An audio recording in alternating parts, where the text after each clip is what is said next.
Hello everyone, so today we are going to start वर्तमगत रोग। इसकी संख्या क्या बताई गई है? 21 बताई आचार्य सुश्रुत ने, वाग्भट ने 24 मानी है। तो सबसे पहले हम स्टार्ट करते हैं उत्संगिनी से। उत्संगिनी के लक्षण क्या बताए गए हैं? अभ्यंतर मुखी बाहे उत्संगे अधो वर्तमनस्य छाया विज्ञ उत्संगिनी नाम तदरूप पीड़िकाचिता।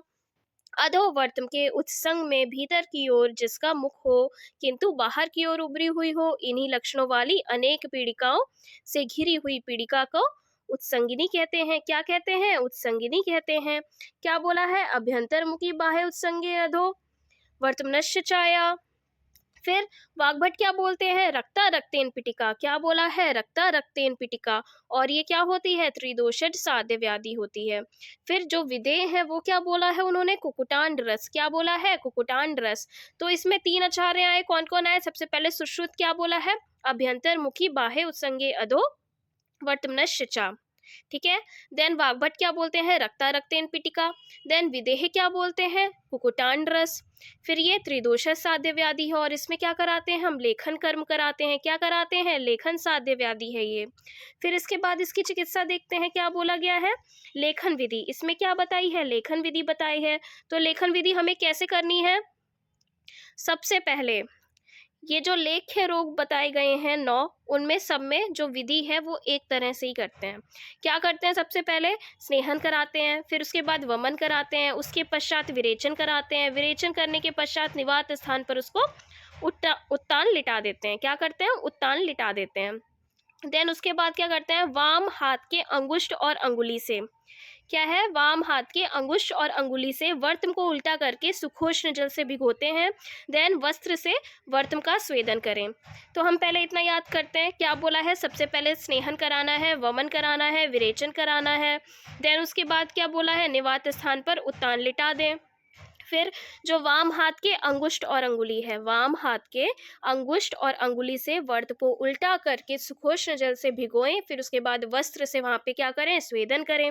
देन उसके बाद क्या है? तत्पश्चात उल्टे हुए वर्त को वस्त्रांतरित अंगुली और अंगुष्ठ से पकड़ें, जिससे वर्त में हिले नहीं। ठीक है, जिससे वर्त में हिले नहीं। पश्चात वर्तम को प्लोथ यानी वस्त्र से पोंछकर मंडलाग्र शस्त्र शफालिका पत्र आदि द्वारा प्रच्छान लगाएं। अब क्या बोला है कि अंगुली है हमारी और अंगुष्ठ है, उसमें क्या करेंगे? वस्त्र लपेट लेंगे। देन उसके बाद उसको वर्तम को पकड़ लेंगे ताकि वो हिले नहीं। फिर वर्तम को प्लोथ से पोंछकर, उसको वस्त्र से पोंछकर मंडलाग्र शस्त्र और शफालिका पत्र आदि से प्रच्छान लगाते हैं। फिर शफालिका पत्र गोजीवा पत्र से लेखन कर्म करना चाहिए।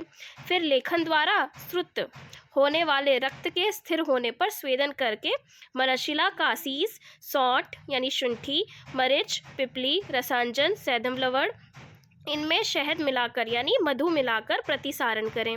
फिर तत्पश्चात जो मंदोष्ण जल होता है, मंदोष्ण पानी होता है, उससे वर्त को प्रक्षालन कर देते हैं, धुल देते हैं। घृत से सिंचित करके व्रणवत उपचार करें। फिर उसको घृत से सिंचित करके जैसे व्रण में उपचार किया जाता है वैसे ही उपचार करें। 3 दिन के बाद नेत्र का स्वेदन, अपीड़न, नस्य आदि करें। यह लेखन कर्म का विस्तार से विधि है। तो सबसे पहले क्या बोला? सबसे पहले बोला है स्नेहन कराना है, देन वमन कराना है, उसके बाद विरेचन कराना है, फिर निवात स्थान पर उत्तान लिटा दें। अच्छा, हम एक और चीज़ और क्या कर सकते हैं? इसको फ्लो चार्ट में हम लोग बना सकते हैं, है ना? तो मैं बोलती हूँ, आप उसके साथ लिखते जाओ। सबसे पहले क्या है? स्नेहन, देन उसके बाद वमन, फिर विरेचन, फिर निवात स्थान पर उत्तान लिटा दें। उसके बाद क्या करना है? वाम हाथ के अंगुष्ठ और अंगुली से वर्तम को उल्टा करके सुखोष्ण जल से भिगोएं। देन उसके नीचे वस्त्र से वर्तम का स्वेदन करें। ठीक है, स्वेदन करना है किससे? वस्त्र से। देन उसके बाद क्या बोला गया है कि वर्तम को वस्त्रांतित अंगुली और अंगुष्ठ से पकड़ें, जिससे वर्तम हिले नहीं। देन उसके बाद क्या है? वर्तम को वस्त्र से पोंछकर देन मंडलाग्र शस्त्र शफालिका पत्र आदि से प्रच्छान लगाएं। ठीक है, पहले हमने वर्तम को वस्त्र से पोंछ दिया, उसके बाद मंडलाग्र शस्त्र और शफालिका से प्रच्छान लगा दिया। देन उसके बाद क्या किया? शफालिका पत्र गोजीवा पत्र से लेखन कर्म करना चाहिए। फिर लेखन द्वारा श्रुत होने वाले यानी लेखन कर्म हमने कर दिया। देन उसके बाद क्या हुआ? रक्त निकला, रक्त के स्थिर होने पर, जब वो रक्त स्थिर हो गया, रुक गया, तो वहां पे स्वेदन करके मनशिला, फिर से स्वेदन किया, रक्त स्थिर हुआ, स्वेदन किया, फिर प्रतिसारण किया। किससे किया?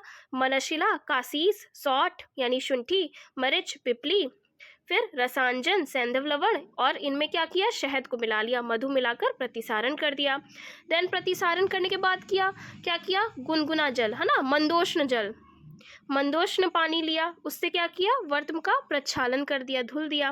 फिर घृत से उसका सिंचित कर दिया, घृत से उसका सिंचित कर दिया। फिर व्रणवत उपचार कर दिया। 3 दिन के बाद नेत्र का स्वेदन, अपीड़न, नस्य आदि करें। देन ये लेखन कर्म हमारा समाप्त हो गया, है ना। लेखन कर्म ऐसे करेंगे हम। जो भी ये आगे जो 9 रोग आएंगे जिसमें लेख्य रोग बताया है, उसमें ये एक विधि हम पूरा चिकित्सा में लिख सकते हैं कि अच्छा लेखन विधि कैसे बताई है। देन अब हम दूसरे पे चलते हैं। क्या बोला है? कुंभिक पीड़का। क्या बोला है? कुंभिक पीड़का। इसमें क्या बोला है? कुंभिक बीज प्रतिमा, बहुत इंपॉर्टेंट है ये। क्या है? कुंभिक बीज प्रतिमा, कुंभिक बीज प्रतिमा। पीड़का यास्तु वर्तमजाः आधमाप्यंती भिन्ना। क्या बोला है? आधमाप्यंती भिन्ना। अच्छा, अब इसकी हिंदी पढ़ते हैं। वर्तम पर कुंभी यानी अनार के बीज के स्वरूप की पीड़िकाएं उत्पन्न हो जाती हैं, जो कि फूटने के बाद पुनः फूल जाती हैं। आधमाप्यंती यानी कि फूटने के बाद पुनः फूल जाती हैं। यह क्या होती है? यह त्रिदोषज साध्य व्याधि है। क्या है ये? त्रिदोषज साध्य व्याधि है। क्या बताया है? सबसे पहले कुंभिक बीज प्रतिमा, कुंभिक पीड़िका, कुंभिक बीज प्रतिमा, और क्या है? आधमाप्यंती भिन्ना, भिन्न होने पे दोबारा यह फूल जाती है। अब इसमें चिकित्सा क्या है? अब इसमें भी लेखन कर्म ही है। लेखन कर्म हमने अभी पढ़ा था उत्संगिनी में, वही पूरा लिख देना है चिकित्सा में। देन आता है पोथकी। पोथकी में क्या बोला है? स्राविन्यः कंडुराः गुर्वयोः रक्त सर्षप सन्निभाः। क्या बोला है? स्राविन्यः कंडुरा गुर्वयोः रक्त सर्षप सन्निका पीड़िकाश्च रुजावत्यः पोथक्य इति संहिताः। तो स्राविन्या, कंडुरा, गुर्वयो, रक्त सर्षप सन्निभाः यानी स्राविन्या, वर्तम प्रदेश में लाल सरसों के सदृश पीड़िकाएं उत्पन्न होती है। रक्त सर्षप सन्निभाः, ठीक है। रक्त सर्षप सन्निभाः क्या होता है? इनमें से स्राव बहता है और कंडू होता है, भारीपन होता है, कंडुरा, है ना, कंडू, गुर्वयो यानी भारीपन, गौरवता, और पीड़ा से युक्त होती है। कैसी होती है? रुजावत्यः। क्या बोला है? रुजावत्या यानी पीड़ा से युक्त। सबसे पहले क्या है? रक्त सर्षप सन्निभा, फिर क्या है? कंडुरा, फिर क्या है? गुर्वयो, देन उसके बाद रुजावत्या। क्या है? रुजावत्या, स्राविन्या, कंडुरा, गुर्वयो, रक्त सर्षप सन्निभा, फिर रुजावत्या। इसको हम पोथकी कहते हैं। ये क्या है? कफस साध्य व्याधि है। अब वाग्भट क्या बोलते हैं? वाग्भट बोलते हैं श्वेत सर्षप आभा। क्या बोला है? श्वेत सरसों के आकार की पीड़िका होती है। क्या बोला है? श्वेत सर्षप आभा, श्वेत सर्षप आभा, और कैसी होती है? घन होती है। श्वेत सर्षप आभा, और क्या होती है? घन होती है। और कफात यानी कफ के गुण इसमें मिल जाते हैं, जो भी कफ के होते हैं फीचर्स वो मिलते हैं। देन इसमें चिकित्सा क्या है? पोथकी, इसमें भी लेखन कर्म ही होता है। तो लेखन कर्म कैसे करना है? जैसे हमने अभी देखा था उत्संगिनी में, वही लिख देना है। अब आता है वर्तम शर्करा। वर्तम शर्करा क्या है? पीड़िका भी, चलो श्लोका रहने देते हैं, ये पढ़ते हैं नीचे वाला। वर्तम प्रदेश में खर व स्थूल पीड़िका। क्या है? वर्तम प्रदेश में खर व स्थूल पीड़िका जो अन्य सूक्ष्म एवं घनी पीड़िकाओं से व्याप्त रहती है, उसे वर्तम शर्करा कहते हैं। कैसी होती है ये? वर्तम प्रदेश में खर और स्थूल पीड़िकाएं, वर्तम प्रदेश है उसमें खर और स्थूल पीड़िकाएं हैं, और ये अन्य सूक्ष्म एवं घनी पीड़िकाओं से व्याप्त रहती है, तो इसको हम वर्तम शर्करा कहते हैं। ये क्या है? त्रिदोषज साध्य व्याधि है। इसको वाग्भट ने सिक्तावर्तम बोला है। वाग्भट ने क्या बोला है? सिक्तावर्तम बोला है, वर्तम शर्करा नहीं, सिक्तावर्तम।